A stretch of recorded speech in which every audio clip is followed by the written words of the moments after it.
நான் வெளியே சாப்பிட்டுட்டு உடனே ஊருக்கு போயிட்டேன். அதுக்கு முற்பாடு நான் திருநாவுக்கரசரை பார்க்கல. 6 நாள்கள் தான்.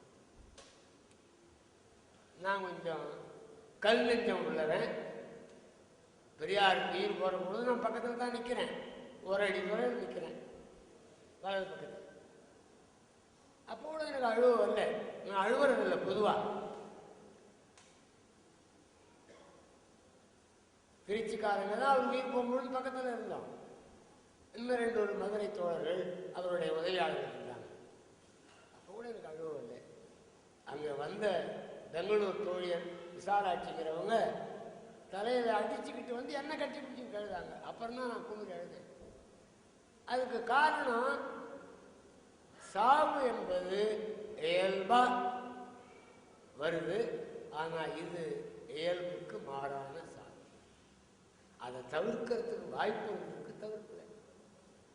ஆகையினால நாம் ஒரு நல்லவரை, வல்லவரை, ஒரு மானிட பற்றாளரை தன் படிப்பு 58 வயசு தான், தன் வயசு, தன் குடும்ப சூழல், இவற்றையெல்லாம் மீறி அவர் இந்த மக்களுக்கு உழைத்திருக்கிறார். நிறைய வசதி உள்ளவங்களாம் அப்படி உழைக்கிறாங்களாங்கிற கேள்வி நமக்கு வேண்டாம். அவருடைய படிப்பு, அவருடைய தகுதி, அவருடைய வசதி, அதற்கு பன்மடங்கு மீறி அவர் இந்த மக்களுக்கு உதவி இருக்கிறார். அவர் நம் எல்லோராலும் என்றும் போற்றப்பட வேண்டியவர், என்றும் நினைவு கூறப்பட வேண்டியவர். அதுதான் அவருக்கு நாம் காட்டுற மரியாதை. அவரிடத்தில் இருந்த நல்ல பண்புகள் எவை என்று இங்கே நம்மிடத்தில் எடுத்து சொன்னார்களோ அந்த பண்புகளை எல்லாம் நம்மாலே முடிந்த வரையில் பின்பற்றுவோம். நாமும் அவரை போல் 4 பேருக்கு உதவினவர்கள் என்ற நல்ல பெயரை எடுப்போம். அப்படிங்கிறது தான் திருநாவுக்கரசர் அவர்களை சரியாக நினைவு கூறுவதற்கு நல்ல அடையாளமாகும் என்று நான் பணிவோடு தெரிவித்துக் கொள்கிறேன். ஒரு செய்தி, நீங்கள் மனிதனை மனிதனாக மதிப்பதோடு கூட மனிதனின் செயல்பாடுகளுக்கு நீங்கள் ஆக்கமும் ஊக்கமும் கொடுப்பதோடு கூட மனிதனை பாராட்ட வேண்டும், மனமாற பாராட்ட வேண்டும். அவன் செய்த நன்மைகளை இந்த உலகத்துக்கு எடுத்து சொல்லி அவனை புகழ வேண்டும். கடவுளை போய் புகழறீங்க, அது வெறும் கல்.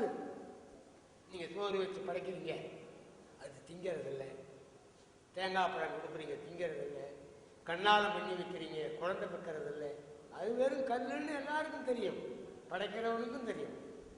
ஆனால் அங்கே போய் போடுறான் ஆண்டவனை. தேவாரத்தை பாடி, திருவாசகத்தை பாடி, திருப்புகழை பாடி, அருள்பாவை பாடி போடுறான். அப்படிப்பட்ட ஆண்டவனை, இப்படிப்பட்ட ஆண்டவனை. அது சும்மா வெறும் மழை கல். எவன் எதாவது அடித்தாலும் அது பேசாமல் தான் இருக்கும். எவன் தூக்கிக்கிட்டு போனாலும் பேசாமல் தான் இருக்கும். நாம் அப்படி கற்பிக்கப்பட்டிருக்கோம். நாம் மட்டும் இல்லை, உலகத்தில் எல்லா இஸ்லாமியும் அப்படி நினைக்கிறான், கிறிஸ்தவன் அப்படி நினைக்கிறான், பௌத்தம் அப்படி நினைக்கிறான், ஜமன் அப்படி நினைக்கிறான். நாம் மட்டும் அப்படி நினைக்கல. நாமும் முட்டாள்களாக இருக்கிறோம். அந்த விஷயத்தில் அவனும் முட்டாளாக இருக்கிறான். ஆனால் அவனுக்கும் இந்து மதத்தை சேர்ந்த நமக்கும் ஒரு பெரிய வித்தியாசம் இருக்குது. அதை மட்டும் நீங்கள் புரிஞ்சுக்கணும். மோட்சம் இருக்கா, நரகம் இருக்கா இல்லையாங்கிறதெல்லாம் விட்டுடுங்க. மோட்சம் இருக்கிறதாகவே வச்சுக்கோங்க, நம்புங்க. அப்படி நம்புறவங்க ஒரு செய்தியை நினைச்சு பார்க்கணும். என்ன, இங்கே கூடியிருக்கிறதுல பார்ப்பனர்கள் இருக்கலாம், யாரோ 2 பேர் 4 பேர் இருக்கலாம். பார்ப்பனர் அல்லாதவர்கள் எவ்வளவு ஒழுக்கம் உள்ளவங்களாக இருந்தாலும், எவ்வளவு பக்தி உள்ளவங்களாக இருந்தாலும், எவ்வளவு அன்றாடம் பூஜை பண்ணுறவங்களாக இருந்தாலும், இந்தியாவில் இந்து மதத்தில் பிறந்த பார்ப்பனர் அல்லாதவர்களுக்கு எந்த காரணத்தை முன்னிட்டும் எத்தனை கோயில் கட்டினாலும், எத்தனை குடமுழுக்கு நடத்தினாலும், சூத்திரனாய் பிறந்தவன் நேரடியாக மோட்சத்துக்கு போக முடியாது. இன்றைக்கு அதுதான். அது உங்களுக்கு தெரியாது. ஏன்னா நாம் நிறைய படிக்கிறோம்.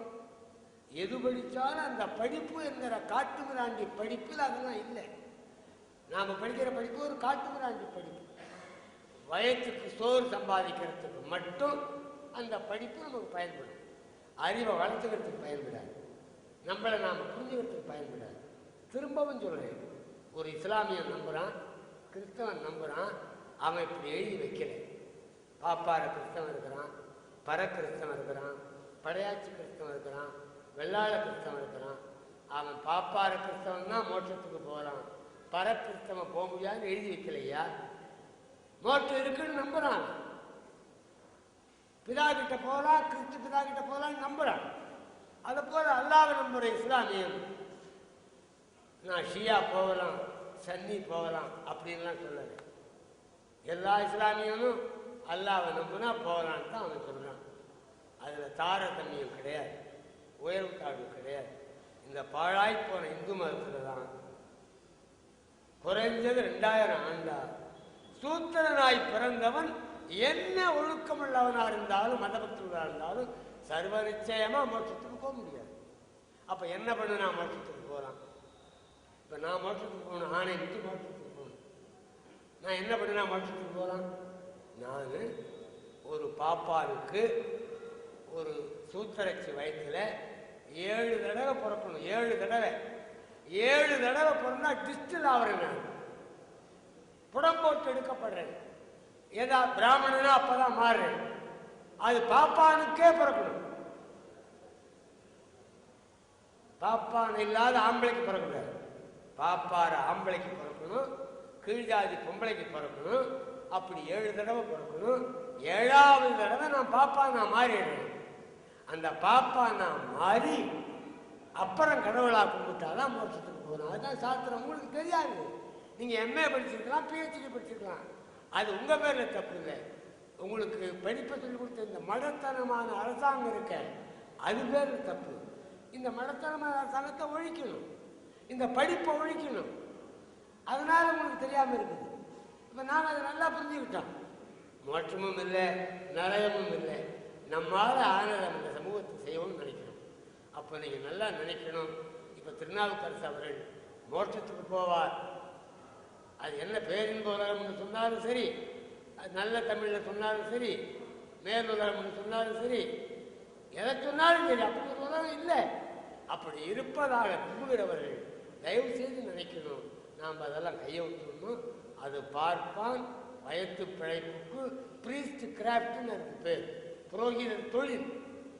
இந்த புரோகித தொழிலை போல கொடுமையானது இந்த உலகத்தில் எதுவுமே கிடையாது. பெரியார் சுயமரியாதை இயக்கம் வச்சது அதை ஒழிக்கிறதுக்கு தான். அதை பற்றி அவர் முதல்ல 26 டிசம்பரில் எழுதினாரு, புரோகிதத்தை ஒழிக்கணும். ஏன்னா அது படித்தவன், படிக்காதவன், பேரம் பேச்சு எடுத்தவன், நாட்டான், உலகம் சுற்றியவன், அறிவாளி, பக்தன் எல்லோரையும் மடையனாக்குகிற ஒரு தொழில்.